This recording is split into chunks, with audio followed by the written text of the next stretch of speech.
Good morning, App Properties. It's Wednesday, April 1st. Happy April Fool's Day. I'm Amy Corr, and thank you for joining Kevin Van Eck and I again for another day of coffee and productivity. Yeah, good morning, Amy. Good to see you. Today we're going to talk about two topics. We're going to talk first, we're going to recap yesterday's coffee with Amy and Kevin when we had Mike and Thad on, and we talked about the CARES Act and the stimulus package. There was some more information that came out. We're going to recap that. And then we're also going to talk through the showing disclaimer form. And the reason being is there are a lot of questions still swirling about that. It's a new process, so we're going to try and make that clear. So let's first go to yesterday's coffee with Amy and Kevin. Amy, I'm going to ask you some questions about it because I know there were some updates that came out and there were some emails from Mike. So what has changed since yesterday's video and coffee with Mike and Thad? Yep, thanks, Kevin. Since our conversation with Mike and Thad yesterday, I know we had encouraged everybody to focus on filing for unemployment. And while that is still something that we're going to encourage people to do, we're actually just asking you all to hold off. Reason being is that the state of Illinois is still updating the process to allow for independent contractors to be able to sign up for unemployment. And because the system isn't set up right now to allow you to do that, if you fill out the form right now, you may get kicked out or rejected. So we just don't want you to have to waste your time and do that. We are in close communication with the state of Illinois, so as soon as they have it ready to go for independent contractors, we're going to make sure to get you that update so that we can get all of you moving towards the process of filing for unemployment. So bear with us. We are moving along and sharing information just as soon as we get it. That's great. So some of the questions we've gotten about it over the last 24 hours is first, what if agents do have commissions coming? If I have a closing coming up in May or June or July, should agents still file for unemployment when it's available? Yep, another good question, and I've gotten that as well. And the idea is that we are recognizing that right now at this moment in time, you may not be operating at the capacity that you normally would be in your work environment because of COVID-19. So even though some of the work that you've done in the past is affecting future payout, you can still file for unemployment, even if you are receiving commission checks that were earned, really sort of prior to COVID-19.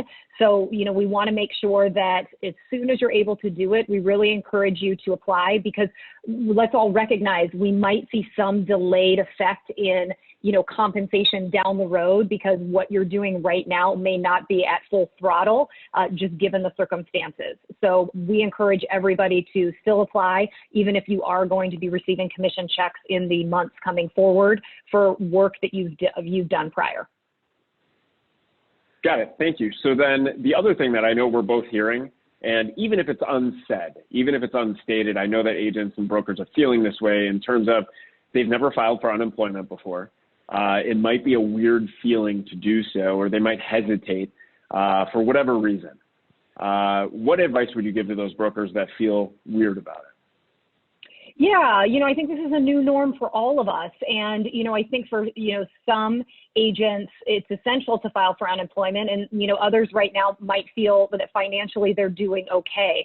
But here's what we have to recognize. The government is trying to keep the economy moving forward. They're trying to keep people working, keeping them productive. And so this stimulus package that was created is actually an emergency relief package that was created is to put energy and money into our economy to make it work. And one of the avenues for us as independent contractors right now is to be able to file for unemployment so that we can continue to work and we can continue to move services forward. So while it feels weird, we have to recognize the government is trying to give options to everyone right now to be able to get some financial relief. And this is the avenue until we learn more about the payment protection program, which might be something that applies for some brokers. Until we know more about that, this is the avenue today that's going to be most effective for everyone. So I know there's a little bit of a stigma. It feels kind of weird, but right now we're all in a new norm. And I just encourage you to make sure you're doing everything you can to take care of yourself and your family financially. So what other resources can we expect in terms of the unemployment or what they talked about yesterday, the PPP program as well? Yeah, I mean, so, we are getting a ton of questions right now. And so, what I will tell you is that as we're getting all of these questions in through stimulus@properties.com, we are compiling a really large FAQ, essentially a fact sheet that's going to be able to answer most of the obvious questions as they're coming in. So I would say, please continue to communicate with us. We are trying to take all of the questions and get back to you with answers, but also know that hopefully by the end of this week, we will have our first round of FAQs. All of those questions, we will have answers, and we will be sending those out to you. Just recognize, guys, that this is real time. So we're doing everything that we can to make sure that we are supporting you in getting you what you need. And, as we hear about it and we know what you need to do, we're going to make sure to share it with you. So, just make sure to keep communicating with all of us, and we're going to do what we can. So Kevin, I know we wanted to also kind of switch gears a little bit and talk about really the showing disclosure, which is something that we created last week, and really to be able to help agents as they're moving forward in this new COVID-19 environment. We're continuing to get a lot of questions, and we wanted to clear up, some of the main ones. So Kevin, why don't you share with everybody, why are we choosing to use the showing form, and where can agents find it?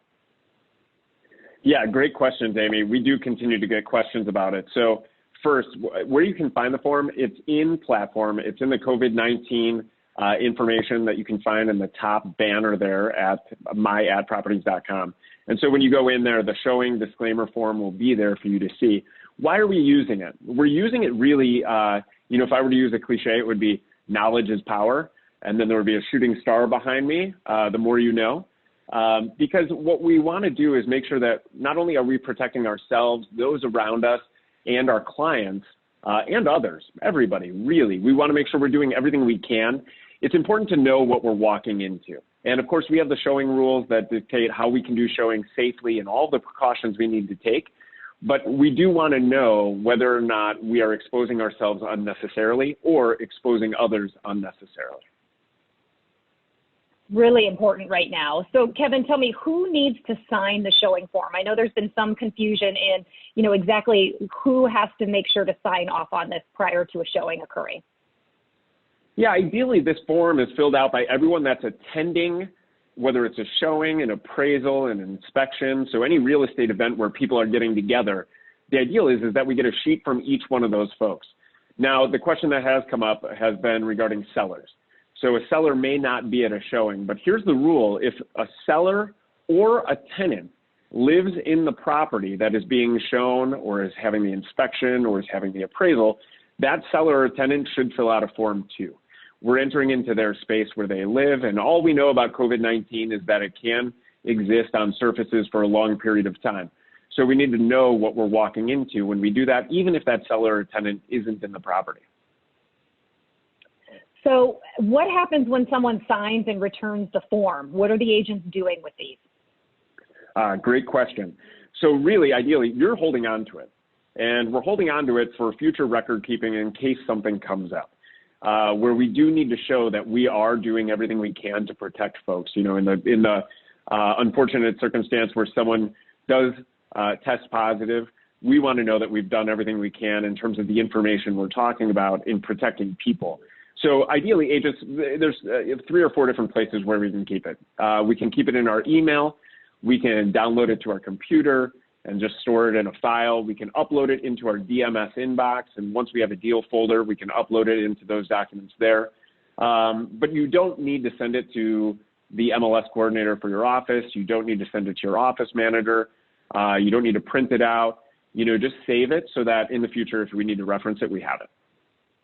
For sure. And I think it's like, this is all new to everyone. And so I think for us in even creating this is we just really want to make sure that we protect our brokers, but we want to protect, everybody involved. So what if someone doesn't sign and return the form? Or even, a more detailed question, what if they confirm that someone actually says yes on the form? That's a great question. So our advice is to not do the showing or not do the event, that person should not be in attendance. And we know about all the virtual options. So if it's a buyer, if it's a vendor perhaps, if there's a virtual option to be able to do it, great, we can look at that. I do know that, I talked yesterday that a topic we'll talk about later in a coffee talk, but they're doing drive-by appraisals now, which sounds interesting, but that's, again, preventing people from getting together.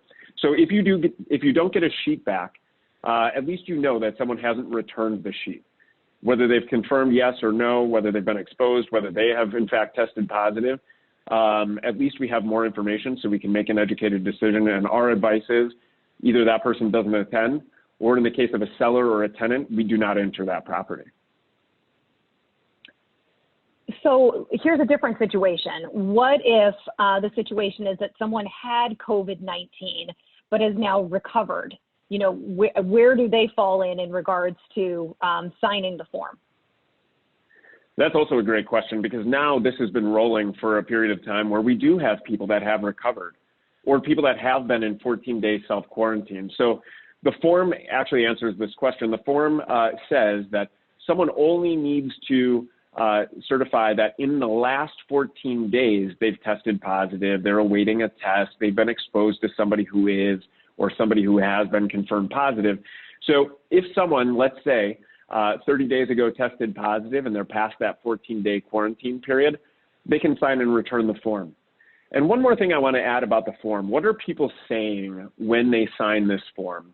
And there were a couple of versions that went out. The very first version had some legal language that I know frightened or scared some people. This isn't a legal document necessarily. It's a disclaimer, again, for information. So we took out that legal language. And so what is someone saying when they sign this form? Well, they're saying really two things. One is that they understand that the coronavirus is a serious health risk. That's the first point. And the second point is that they are saying that, to their knowledge, within the last 14 days, none of these things have happened. They haven't tested positive. They are not awaiting a coronavirus test. They don't have symptoms that appear to be, and they haven't been exposed to anybody in the last 14 days that fit that criteria. So there shouldn't really be any fear. I know that people are hesitant about signing anything, especially in this time. There's no liability in signing it. It's just like a disclosure. They either know or they don't. And one more tip, if I could go back, Amy, to your question about who should sign this. To help streamline this, if you are out with a buyer on tours, you can just have those buyers sign one sheet for that tour. They don't need to have one for each property that they enter into, because likely within the hour or 2 hours that you're spending with them, hopefully in separate cars, nothing will change. And with sellers as well. If you have live-in sellers or tenants, once they sign the form, it's almost like a property disclosure form. It's valid until it's not. But I would highly suggest that every time there is a showing scheduled, that you check in with them and you ask them the questions and verify that nothing has changed in terms of what they had certified on that form. So really good points. And I think, Kevin, just to add, we've made it really easy because I believe we've created a template in DocuSign so that people are able to actually send it out to any and all parties prior to the showing to try and make it as efficient as possible. That's exactly right. So if you're on the At Properties DocuSign account, that template option will pop up, and there are options for each one of the people that may need to sign. Again, each person needs to sign their own form. There's not one form that everybody signs, so that DocuSign template hopefully makes it easier to send out. Okay, great. Thank you so much for answering those questions. I know you and I both, and many of the managing brokers have been getting a collective of questions. And you know what? We want you guys to be reaching out to us. We'd rather, if you're in a situation and you don't know how to handle it, let us know. We are here to help. Make sure that if you've got additional questions about this form, please contact your managing brokers. They collaborate with Kevin and I on a regular basis, but we're really here to help you conduct your business. And we all know that this is real time and new situations are continuing to unfold. So we want to be the support that you need to make sure that you can best support your buyers and sellers. Yes. Thank you all for joining us today. Hopefully this was helpful and cleared some things up. If you still have questions or you have, as Amy said, reach out to your managing broker about either of these things. We'll have more information coming out. But if you have suggestions or topics or anything you want to hear that we can do on Coffee with Amy and Kevin, please send them to coaching@atproperties.com. Again, coaching@atproperties.com. Also, please follow us on Instagram.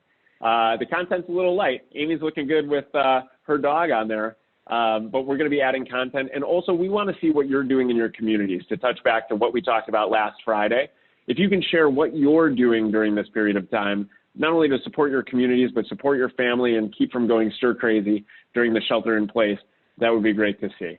So thanks for joining us. Thanks, Amy. As always, really great. Thank you. Yes, please share and tag us in all of your stuff because we'd love to start seeing what you're doing out there.